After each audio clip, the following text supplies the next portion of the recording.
না, অবশ্যই as a player হিসেবে তো অবশ্যই এটা একটা ফ্রাস্ট্রেটিং ব্যাপার, কারণ খুব অনেক কষ্ট করে খেলাটা শুরু হলো, কিছুক্ষণ খেলাও হলো, তারপরে আবার বন্ধ হয়ে গেল। আজকে সারাদিনই খেলা হয়নি, so overall as a player অবশ্যই এটা ফ্রাস্ট্রেটিং, বাট আসলে কিছু করারও নাই, এটা আসলে আমাদের কন্ট্রোলেও নাই, বাট খেলা হলে ভালো লাগতো।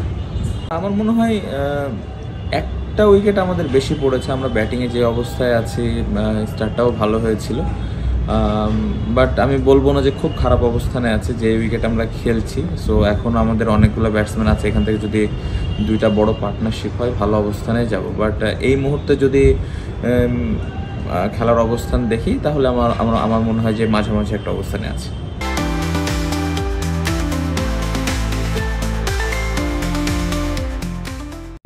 না, উইকেট ভালোই ছিল। আমার মনে হয় চ্যালেঞ্জ এখানে যে জিনিসটা বেশি, বৃষ্টিতে অন অ্যান্ড অফ একটা খেলা হচ্ছে, কারণ লম্বা সময় ধরে খেলা হচ্ছে না, যে কোনো সময় বৃষ্টির একটা বাধা থাকেই। সো এটা মাথায় নিয়ে ব্যাটসম্যানরা ব্যাটিং করছে, যেটা একটা ডিফিকাল্ট ব্যাপার।